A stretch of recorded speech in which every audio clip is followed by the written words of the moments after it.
यदि तपाईँले रक्सी खाँदै गर्दाखेरि रक्सी खाएर चाहिँ तपाईँले चाहिँ राम्रो शब्द बोल्न सक्नुहुन्छ, ज्ञानका कुराहरू गर्न सक्नुहुन्न। अहिलेसम्म रक्सी खाने मान्छेले चाहिँ अवार्ड पाएको छ अरे भन्ने कुरा मैले सुनेको छु।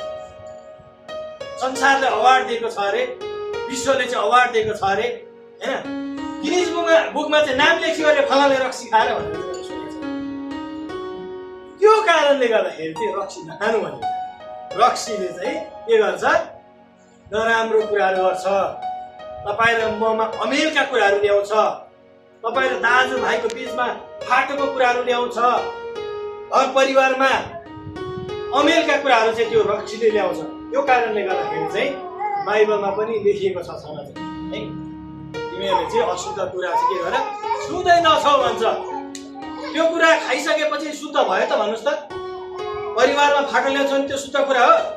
होइन नि, अशुद्ध कुराहरू त्यो खाइसकेपछि है नराम्रो बोली वचन बोल्छ भने त्यो शुद्ध हो त? होइन नि। त्यो कारणले गर्दाखेरि बाइबलले भन्छ पत्रुसको पुस्तकतिर जब हामी पढ्दै गयौँ भने चाहिँ त्यहाँ चाहिँ के भन्छ? छुँदै नछौ भन्छ, छुँदै नछौ है। त्यो कारणले गर्दाखेरि आज तपाईँ र मलाई इमानुएल जाति मण्डलीमा एकताको विषयमा बोल भनेर चाहिँ परमेश्वरले तपाईँलाई मेरो बिचमा यो वचन दिनुभएको छ। अब हामी चाहिँ एकताको बारेमा हामी हेर्नेछौँ। सबैले हामी सोच्दैछौँ भने सङ्गति भोलि जाउँला भन्दैछौँ भने, पछि जाउँला भन्दैछौँ भने, सङ्गति भन्ने कुरा हुँदै गर्छ गर्दै गर्छन् भन्छौँ भने तपाईँ र हामी चाहिँ सुन्नुहोस् है, तपाईँ र हामी एक दिन हामी चाहिँ परमेश्वरको हातमा चाहिँ नाङ्लो छ, नाङ्लो उहाँको हातमै छ नाङ्लो है। अनि नाङ्लामा यसरी चाल्दै गर्दाखेरि चाहिँ तपाईँ र हामी चाहिँ घुस्छौँ भने उडेर पारी कहाँ पुग्छ भनेर थाहा छैन। त्यो भुस चाहिँ कहाँ जान्छ? जल्ने आगोमा जान्छ। त्यो भुस न केही काम लाग्छ। त्यो भुस रोप्दाखेरि भुसले उमार्छ र उमार्दै। अनि भुस भनेको लास्टमा चाहिँ के हुन्छ भन्दाखेरि चाहिँ जलाउनु पर्ने हुन्छ। भन्नुको मतलब तपाईँ र हामी चाहिँ भुस छौँ भने, यदि तपाईँ र हामी चाहिँ सङ्गतिलाई प्राथमिकता दिएका छैनौँ भने, सङ्गतिदेखि हामी टाढा भएका छौँ भने, अनैतिक क्रियाकलापहरू गर्दैछौँ भने, नराम्रो कुराहरू गर्दैछौँ भने, हेर्नुहोस् है, सोच्नुहोस् यो समय तपाईँ र हामी चाहिँ भुस हुँदैछौँ। अनि त्यो भुस अन्तिममा परमेश्वरको हातबाट, परमेश्वरको नाङ्लोबाट चाहिँ हामी निफलिएर हामी आगोतिर जानुपर्ने हुन्छ।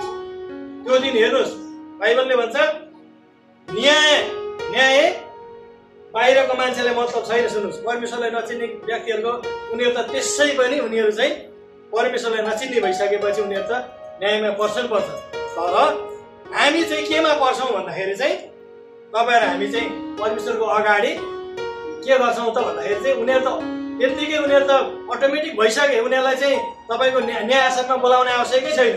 तर त्यो दिन चाहिँ तपाईँ र हामीलाई न्याय आसनमा बोलाउनुहुन्छ।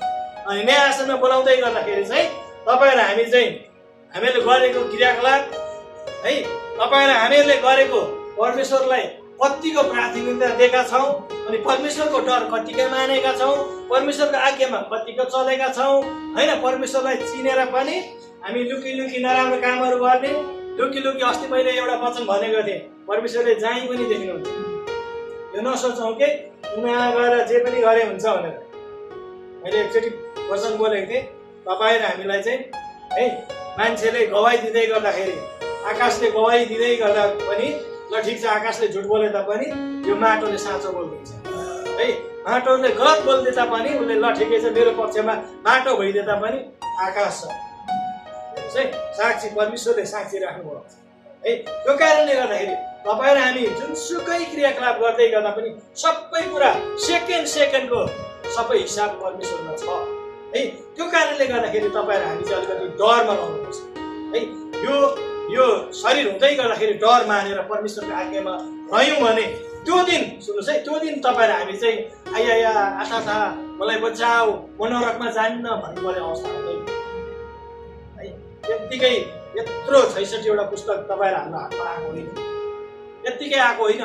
यो पुस्तक यत्तिकै आएको होइन, यो यत्तिकै सङ्गति हामीले गरेका होइनौँ।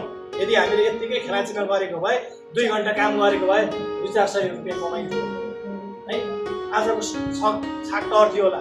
तर तपाईँ र हामीको उद्देश्य भनेको चाहिँ स्वर्ग जानु छ। आमेन। स्वर्ग जानु छ। स्वर्ग जानको लागि तपाईँ र हामीलाई परमेश्वरले यो प्रेम पत्र छोड्नु भएको छ।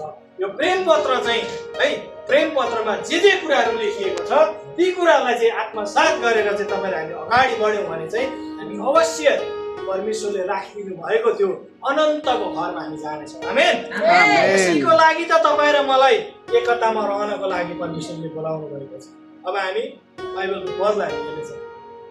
परमेश्वरले तपाईँ र मलाई चाहिँ तिमीहरू चाहिँ है यो खालको विश्वासी त्यो खालको विश्वासी अनि त्यो खालको विश्वासी हुनुभन्दा पनि तिमीहरू चाहिँ एकतामा रहेर सुन्नुहोस् है एकतामा रहेर चाहिँ एउटै ढिकामा रहेर परमेश्वरको आज्ञामा रहेर परमेश्वरको वचन चाहिँ हृदयमा राखेर परमेश्वरलाई चाहिँ हृदयमा सजाएर चाहिँ तिमीहरू चर्च जाने हौ है चर्च जाने हौ परमेश्वरको आज्ञालाई पालन गरेर परमेश्वरको डरमा रहेर चाहिँ तिमीहरू चाहिँ एकताबद्ध है परमेश्वरको प्रेमको रस्सीले बाँधिएको विश्वासी चाहिँ हौ भनेर परमेश्वरको वचनले भन्छ है।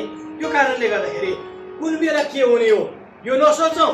म भरे गर्छु, म भोलि गर्छु, भोलि जान्छु चर्च होइन, भरे प्रार्थना गर्छु है, पछि गरौँला है, आउनेछ समय पछि गरौँला भन्ने खालको यो मनमा त्यो धारणा तपाईँ र मैले अहिले नै हटाउनुपर्छ। तपाईँ र मेरो लागि अहिले नै हो समय है, अहिले नै हो। मैले अघि भनिसकेँ त्यो भेनेजुएलामा चाहिँ जस्तै त्यो भूकम्प आउनुभन्दा अगाडि मान्छेहरू चाहिँ त्यहाँ रमाइलो गरेका थिए। उनीहरू आफ्नो मनमर्जीमा दौडेका थिएनन्। कतिजना खाँदै चर्च पनि गएका थिएनन्। अनि कतिपय मान्छेले भन्ने गर्छन् कि बाइबलमा कहाँ लेखेको छ हौ रक्सी नखा हो कि भन्नुहोस् त। कतिजना मान्छेहरूले त्यो भन्नु चलाउँछ बाइबलमा कहाँ लेखेको छ रक्सी नखानु तिमीहरूले चाहिँ भनेर कहाँ लेखेको छ मलाई देखाउनुहोस् त भन्ने चलन छ। तपाईँ र मैले चाहिँ खाएको रक्सीले सुन्नुहोस् है खाएको रक्सीले परमेश्वरको महिमा हुँदैछ कि छैन। तपाईले बोलेको शब्दले चाहिँ है तपाईले बोलेको शब्दले चाहिँ हामी शरीरको एकता मात्र होइन हामी आत्मामा पनि एकता हुनुपर्छ है। बाइबलले त्यही नै भन्छ शरीरमा मात्र एकता भएर हुँदैन आत्मामा पनि तपाईँ र हामी एकता हुनुपर्छ। जस्तै तपाईँ र हामी चाहिँ सुन्नुहोस् है आत्माको एकता भनेको चाहिँ तपाईँ र हामी चाहिँ यहाँ चाहिँ है शरीरमा भेट हुँदै गर्दा चाहिँ होइन हामी विश्वासी एकै ठाउँ भेला हुनुपर्छ भन्ने होइन अनि प्रार्थना चाहिँ गर्दै नगर्ने भएर हुन्छ र हुँदैन नि। हाम्रो चाहिँ के हुनु पर्यो तपाईँ र हाम्रो चाहिँ प्रार्थनामा पनि एकता हुनु पर्यो। प्रार्थनामा पनि तपाईँ र हामी चाहिँ एकताबद्ध एउटै मनको भएर चाहिँ प्रार्थना गर्ने बानी बसाल्नुपर्छ। कतिपय गरेका पनि छौँ अझै हामीले गर्नुपर्छ। एबिसीको पुस्तकले भन्छ यही कुराहरू चाहिँ एबिसीको पुस्तकले भन्छ एबिसी 4 को 1 देखि 4 पदसम्म हामी पढ्नेछौँ। यसकारण म प्रभुको निम्ति एक कैदी भावले लेखेको पर्छ। कैदीले पनि तपाईँ र मलाई चाहिँ पत्र लेख्नु परेको छ। सुन्नुहोस् है एउटा कैदी दुःखमा परेको व्यक्तिलाई पनि चिन्ता फिक्री छ। तपाईँ र हामी त बेमतलबमा हामी जिएका छौँ। एउटा कैदी जेलखानामा भएको व्यक्ति पनि संसारको मानिस बाँचोस् भन्ने उसको उद्देश्य छ र तपाईँ र हामी त मोज मजामा रहेका मानिस पनि परमेश्वरले भन्ने चलन छ। तर पछि त्यस्तै हुन्छ फेरि तपाईँ हाम्रो हात है हामी त्यसरी नै हामी जिएका छौँ भने त्यस्तै हुन्छ। यसकारण म प्रभुको निम्ति एक कैदी तिमीहरूलाई आग्रहपूर्वक बिन्ती गर्दछु कि जुन बोलावटमा तिमीहरू बोलाएका छौ त्यही योग्यको जीवनयापन गर। एकले के भन्छ जुन उद्देश्यमा तिमीहरू चाहिँ बोलाएका छौ आग्रहपूर्वक बिन्ती गर्दछु जुन बोलावटमा तिमीहरू बोलाएका छौ त्यो त्यही योग्यको जीवनयापन गर।